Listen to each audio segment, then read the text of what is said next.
We are live. How is everybody doing this fine afternoon? I'm feeling really, really good today. Thank you very, very much to everybody that's joining. Today, we're going to talk about it's not just this young lady and young old woman, because she's actually extremely, extremely old for her body status. But Jaimie Weisberg is her latest video is like her teaching a class of elementary school kids about the joys of being fat. And here's the thing that I think we need to worry about. So in the upcoming months, Tess Holliday, there's going to be a TED Talk published with Tess Holliday. This woman, Jaimie Weisberg, the two of them together, by the way, likely weigh 1,000 fucking pounds. The two of those ladies together likely weigh 1,000 fucking pounds.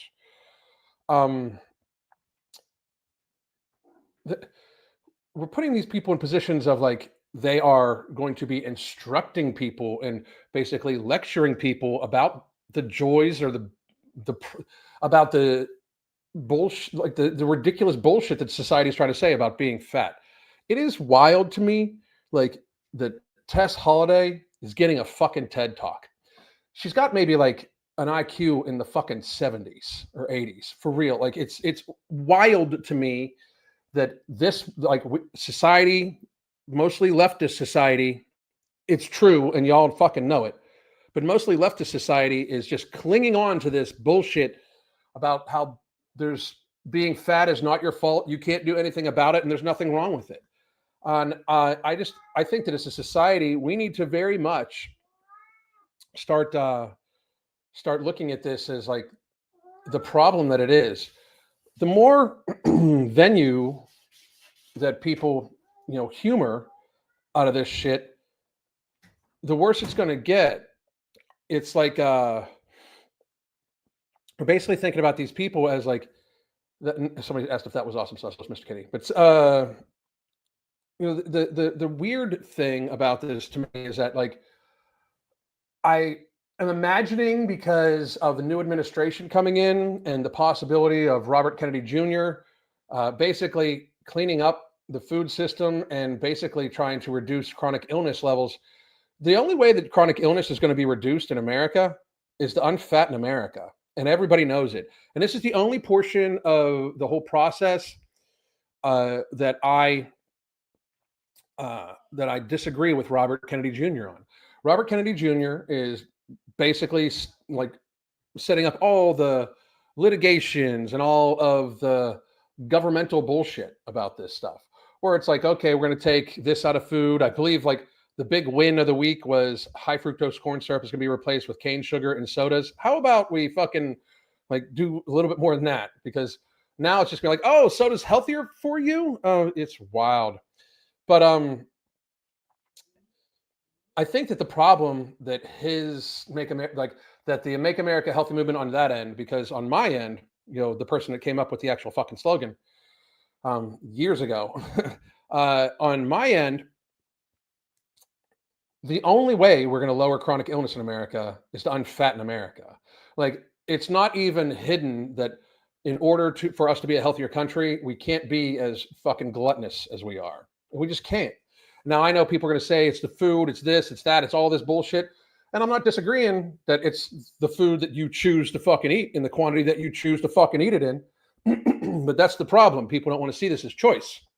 People want to see this as it just happens to be that they're in a bigger body, even when that body is way past the adjective of bigger. And we're going to play this clip by Jaimie Weisberg, and then I'm going to discuss for a while, and I'll do some Q&A, because I just have this very serious, like, kind of dread that while people are celebrating, thinking that, oh, Make America Healthy Again is going to win, blah, blah, blah, like, we're not changing culture. And unfortunately, until we change the culture around food, exercise, being fit in America, telling people the truth, it's not going to get better. It's just going to continue to get worse. Until we tell people you are fat because you made yourself fat and you can unfatten yourself the same way in reverse, like, it's not going to do much good, right? Like, until we have people participate, it's not going to fucking matter. It's not going to matter. We are also looking past that. I would argue that 50% of the population of America either has binge eating disorder or food addiction.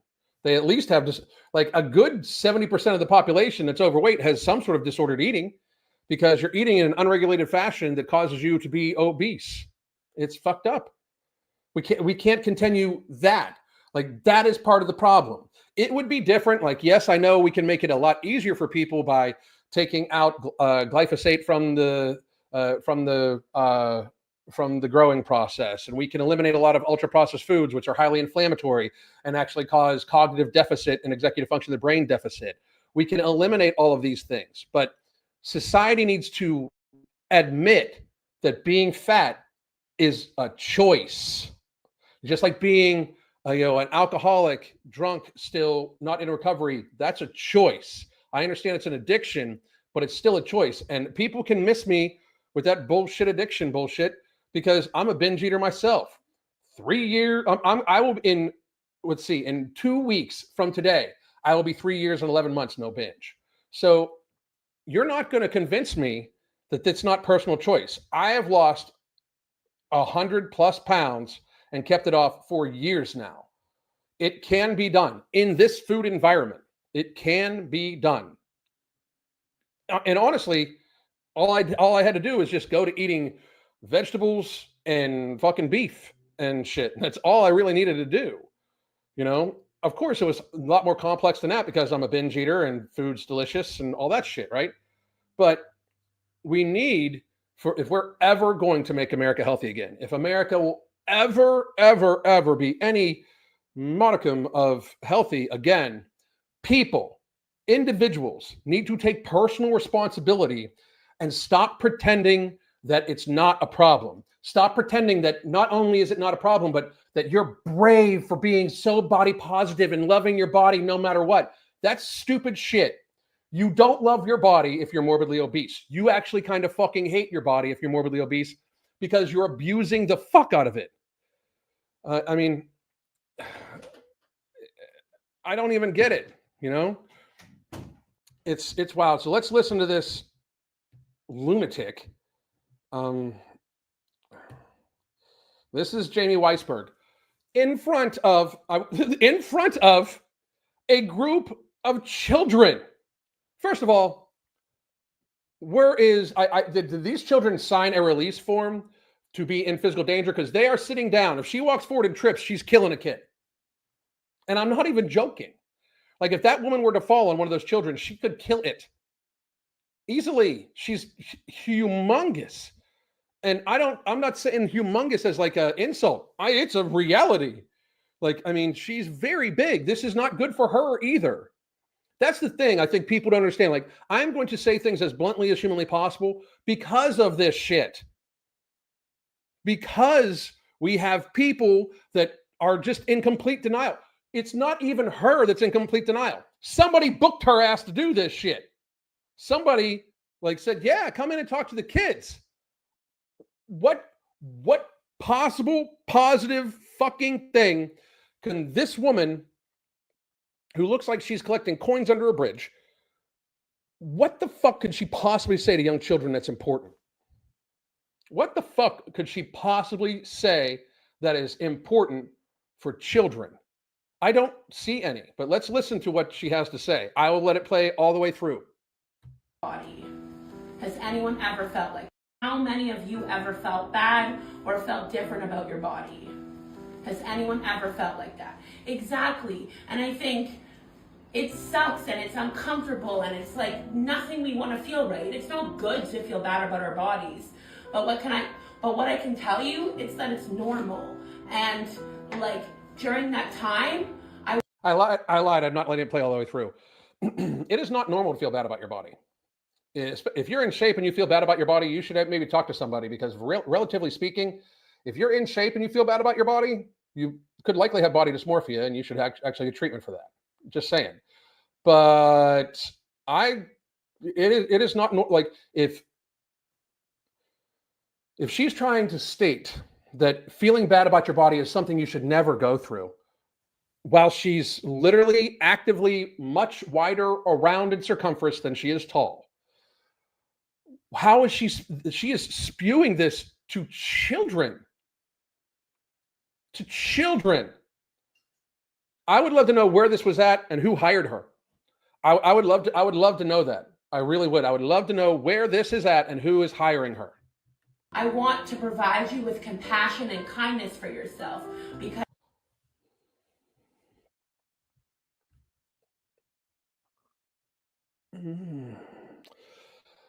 compassion and kindness for yourself literally would not be eating yourself to round. That's compassion and kindness. What you have right now that is leading you to be that size is self-hatred and gluttony. It's not compassion and kindness. You are not being compassionate or kind to yourself by lying to yourself. You are not being compassionate and kind to yourself by ignoring the fact that you are hurting yourself every day. This woman likely pulls in somewhere around 5,000 to 6,000 calories per day. Per day. That, I'm literally shaking. It's just insane to me, the stuff she's saying, like to impressionable children. you're not alone in that, even though it might feel like you're alone. And that can be really hard, is dealing with things alone. And I think that's one of the benefits that I got from social media. Yeah. Social media does not mean you have people. So now she is stating how good social media is to these fucking children. So I'm sorry, but I'm a believer that maybe we shouldn't even be having children on social media until at least they're 16 to 18. I don't see any positives that come out of it so far. I really, truly don't. But she's talking to some young kids about how social media helped her feel good about herself. Here's reality. If you're a morbidly obese person, you are alone in getting that done. Don't get me wrong. I can coach you. Other people can coach you. We can help provide information and guidance. That's true. But you still got to do that shit. That is one of the reasons why I do not take responsibility for transformations. You will never see me say, like, I helped this guy transform, and I helped this guy transform, and I helped this girl transform, and this girl lost 100 pounds, and this girl lost 150 pounds, and this guy lost 250 pounds and has kept it off for 5 years, and this guy has lost 100 pounds and kept it off for 4 years, and this woman has lost 200 pounds and kept it off for 6 years. I don't do that, because even though those are all true statements from clients that I literally just pictured in my head, I did not do that. They did that. I gave them guidance. They were alone in doing this. It is important for people to understand, if you need to lose weight, you are alone in doing it. You are the person that needs to do it. Nobody can do it for you. You are the person that needs to change your behavior. You are the person that needs to be active. You are the person that needs to stop eating like there's, unlimited amounts of food for you. You need to stop treating your body poorly. You need to do that. And you are alone in that. It is not like you have a group of people that are going to just come in and slap the food out of your hand every fucking chance they get.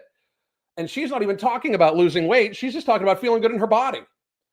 But if you're a morbidly obese person, you are alone. Like, you are alone. Like, anybody think that this woman's not going to die alone? Probably relatively soon. This is travesty that she's saying this in front of children. There's a lot of negatives, I'm not gonna lie, but for me, it really gave me the power to believe in myself when no one else around me did. It gave you the power to delude yourself. It gave you the power to close off any true positive influence, which would be you making sure that you unfattened yourself so you can do your part to make America healthy again. But social media, for a lot of the fat acceptance community, is a place where they can literally solidify their denial of there being anything wrong. This woman should be talking about nothing else but her disastrous choices that led her here, being that big, and what she's doing to change it. That's what she should be speaking about in front of children. In front of fucking children. It's wild to me that this is, if my kid was in that fucking classroom, I'd be so fucking pissed I would be so pissed. Created a community of people they believed in me, and it gave me the courage to share my. Believe in you for what? Believe in you for what? Her job is literally complaining about how she gets treated by the world. That is how she makes money. She makes money from being fat and pathetic. Go watch some. And if you don't believe me, just the angry bald man's being fucking pissy. No. Go watch her goddamn content.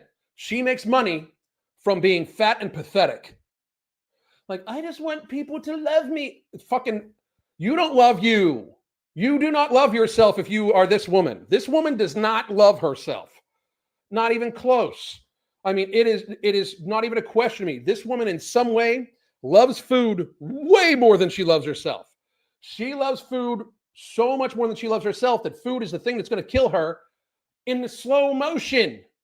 That's how bad it must be. You must love food so much more than you love life. You must love food so much more than you love yourself. You must love food so much more than you love your family, your friends, your children, your nieces, your nephews, your parents, the rest of society, the environment. You must love food so much more than all of those things that you will daily abuse yourself with it to the point where it actually ends up taking your life. Your life in slow motion. She's been getting bigger. She hasn't been this size. This is the biggest I've ever seen. I thought maximum density was about 3 years ago, but apparently we're going to witness our own gravitational pull at some point in time. But this woman for years now has been abusing herself to an audience. Now, I don't think she actually does the eating videos, but she eating for sure. So, and to be who I truly am, and that I deserve kindness and compassion, and to be myself no matter what I look like, no matter where I come from. And but the problem is,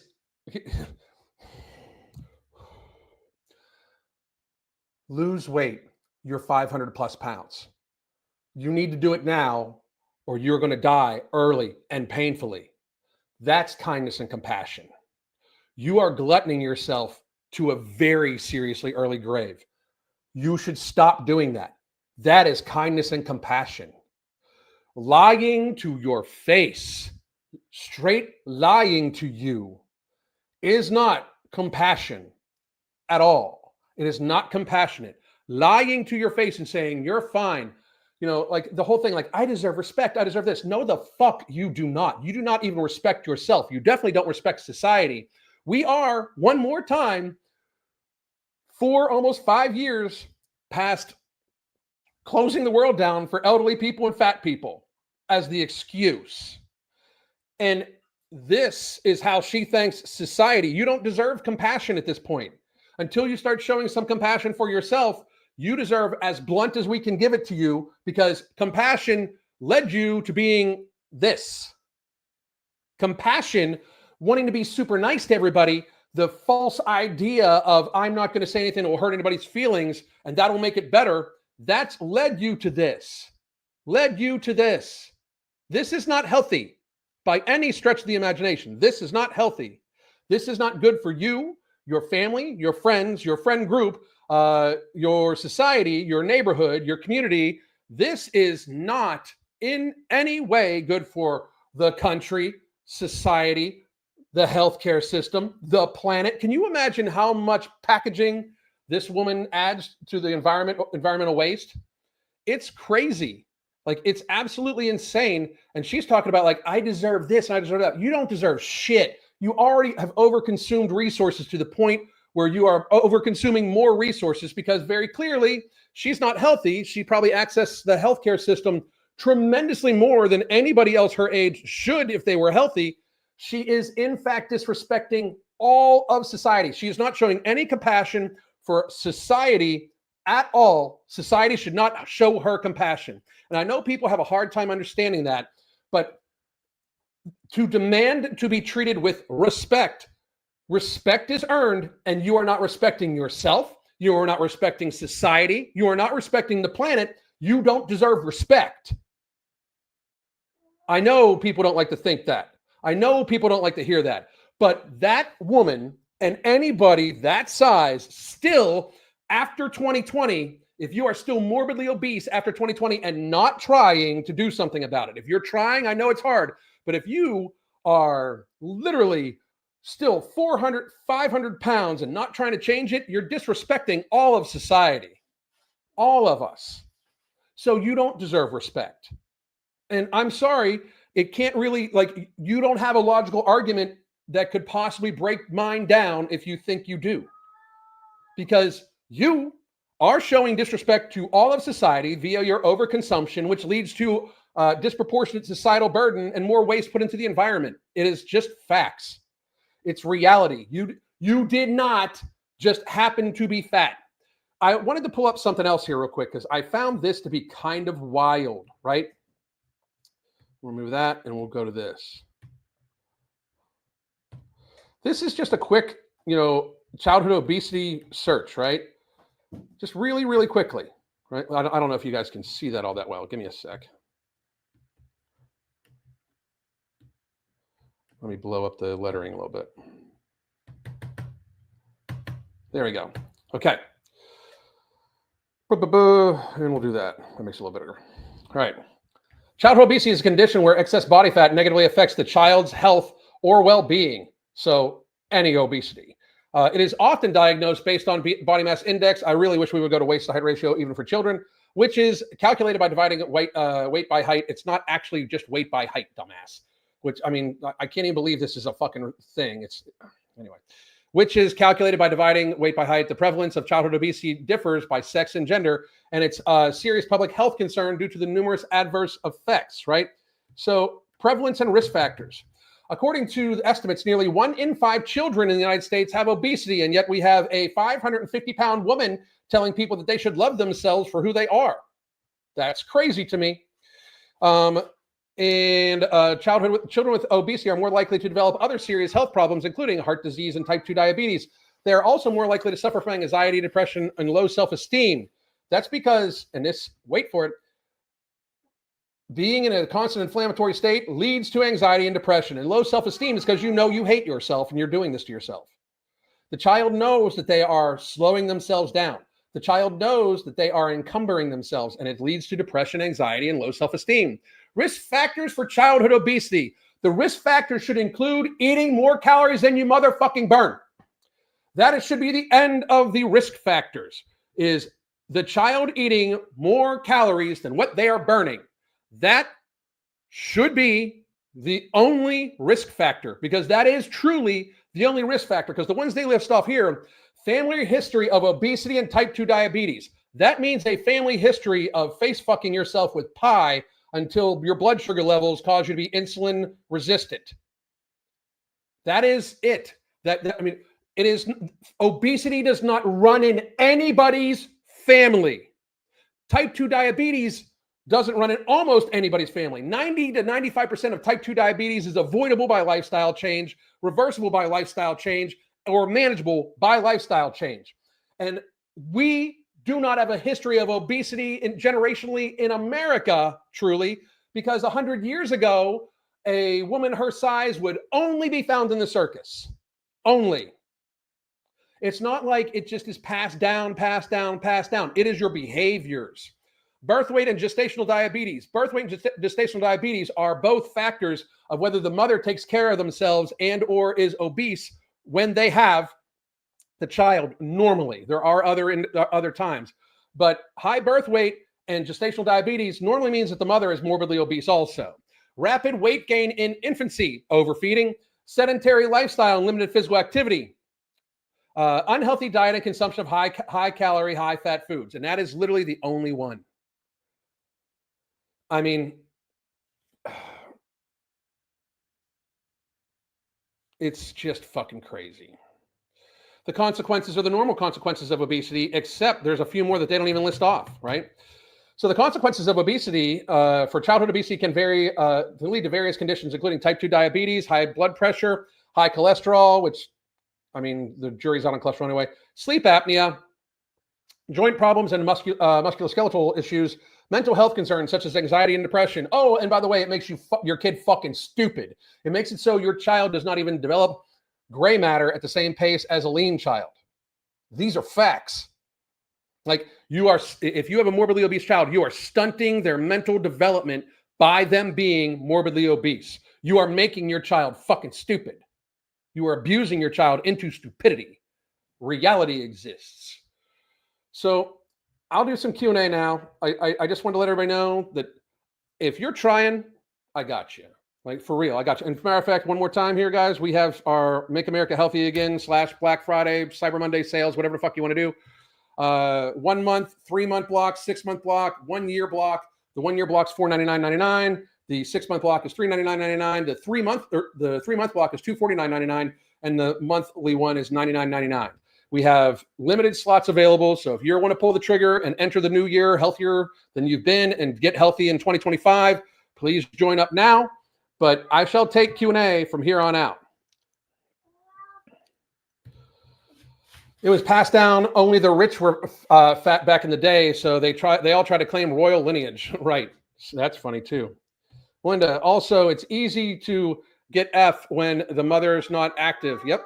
Easy to get fat. Yay, I was able to do 3 push-ups without a break. It used to be just 1. That is out goddamn standing. Everybody congratulate her. Hey, Alan, I got a knee injury not long ago, meniscus and ligaments. Ooh, I loved walking, and I'd like to know which exercises I can do for better recovery. I don't do that kind of coaching. I really don't. I would suggest you talk to your physical therapist first and then ask about swimming, because swimming is not load bearing on your knees. But your surgeon should be able to tell you that, not me. Like, here's the thing, and I'm not a big fan of the healthcare industry by any stretch of the imagination. For those of you that don't know, I literally was in the healthcare industry as an executive for about 12 years. Give me a second.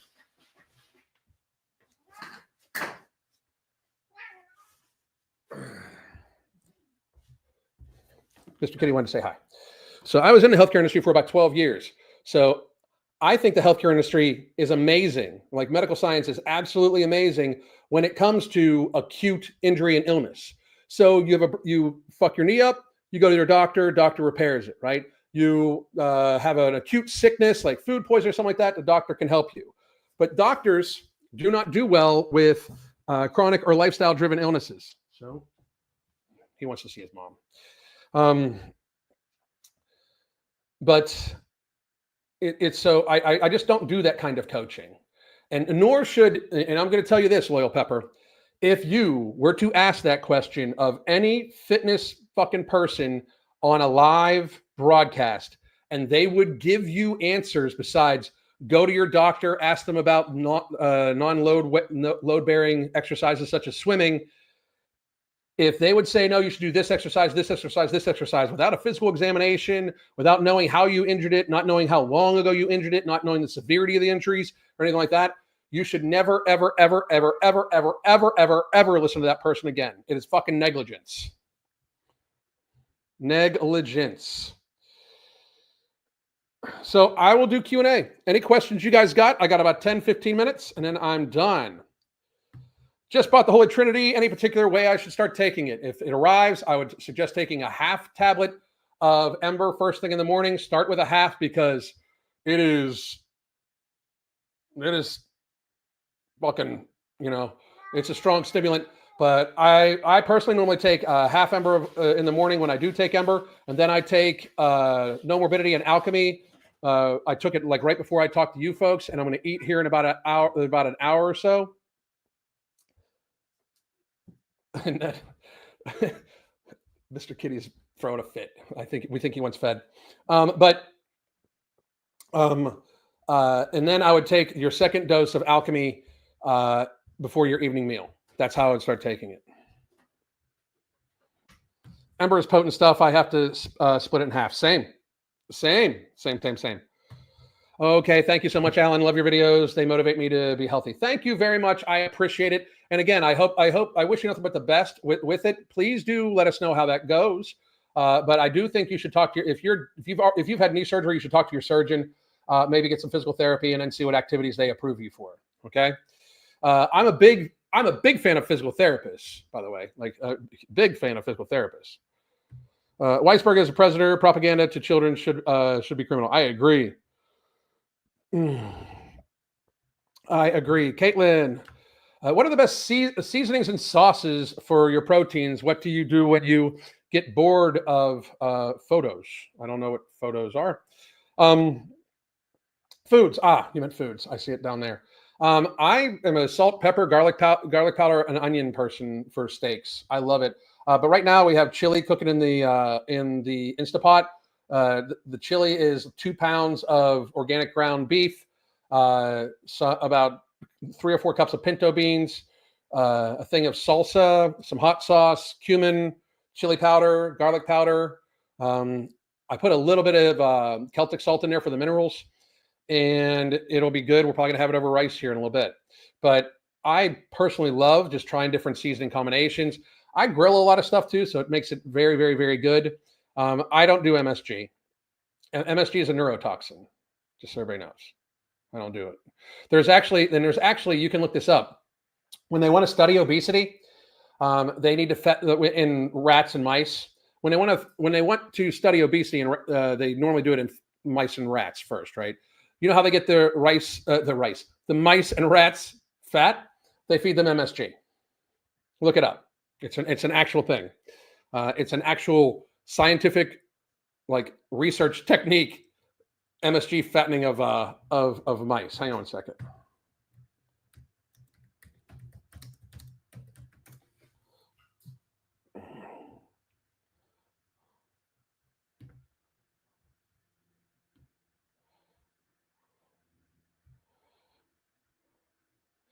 It causes increased insulin production. MSG stimulates the pancreas, leading to a 3-fold increase in insulin output, which can convert blood sugar to fat. Disrupted hypothalamic function. MSG may alter the normal functioning of the hypothalamus, a region critical for regulating appetite and metabolism, leading to hyperphagia and weight gain. Hyperphagia is wanting to eat more, and growth of fat cells. So, and it is literally, mice and MSG-induced lesions are hyperphagic, eat more, and develop obesity accompanied by insulin resistance and hyperinsulinemia. Neonatal administration injecting MSG into newborn mice has been shown to trigger the development of obesity coupled with endocrine and metabolic abnormalities. This is attributed to the selective destruction of brain arcuate nucleus neurons projecting into the ventromedial hypothalamus and paraventricular nucleus. So I don't do MSG at all. So let's see here.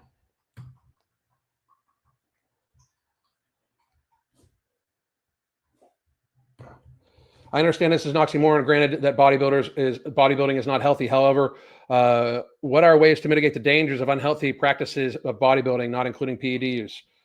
The most unhealthy thing about bodybuilding is the PED use, if you ask me. But I'm not a bodybuilder. You could ask Mark about this on his lives.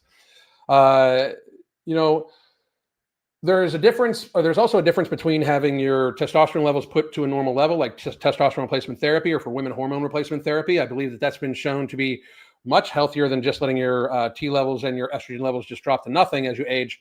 But performance enhancing drugs are the reason why a lot of bodybuilders, like, if you look at all the problems bodybuilders develop, enlarged heart, that's from drug abuse. Normally also growth hormone, like growth hormone abuse. I don't even understand, like, people that abuse growth hormone, but or use growth hormone, to tell you the truth. I mean, a lot of people say it has a youth factor to it, but a lot of the times, like, that's when they get extra big, like when they stay extra large, it's just the same thing. Like, it's active tissue that needs blood pumped to it, so your heart's beating hard, just as hard. That's one of the reasons why with Mark, with his training, Mark weighs about 220 pounds, 215 pounds. Normally he floats between 220 and 210. One of the things that we talk about all the time is resting heart rate. Like, my resting heart rate's normally about 45 when I first wake up, and his is somewhere around between 43 and 45. That's what we look for, but I don't think there really is a way. You know, like, I mean, frankly, if you are a true professional bodybuilder, it's an elite. It's like saying, is there a way we can make football healthier? Not really, just not really. It's a competitive, highly extreme sport, frankly. But thank you for the question. Can I please get your opinion on using those mini trampolines for cardio? Looking for alternative. You mean a rebounder? We might actually be even getting Crystal one. If you are physically fit, I think that they're amazing. I think that they would be a lot of fun. Big people shouldn't be using them. Like you're gonna pop something. So, but yeah, I love stuff like that. I want to go to a trampoline park at some point in time. I saw the thumbnail and my blood boiled. People who are, yeah, I know, it's crazy, right? Crazy. Caitlin's, if you have a farmer's market close, you can, to you, a lot of them have wonderful seasonings. Yes, that's a good idea too. Thank you very much, Anthony.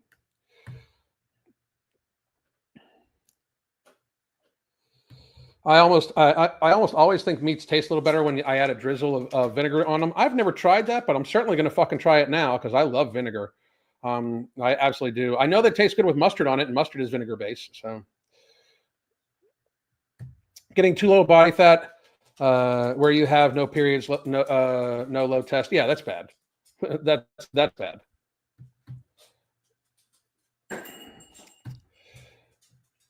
Any supplement recommendations for postmenopausal women? Not yet, but research is ongoing. Research is ongoing. Balsamic and feta on steak is amazing. That sounds good. I'm low-key dreading doing home for Christmas. Balkan food is so heavy. I hear you. So one more time, folks. Bang, here's where you can get the coaching. I hope you all take us up on this offer.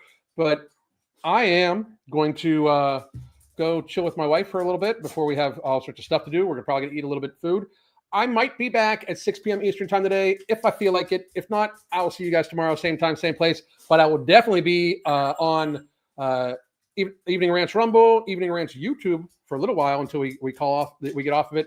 And the MFing COO at Mark Lobliner on X, both of those at Mark Lobliner and at the MFing COO. And of course, on Spreely, which is an app you can download right on your smartphone, and you can watch us live right at 8 p.m. Eastern time. So I hope all of you enjoy this. I hope you all have a great day. God damn.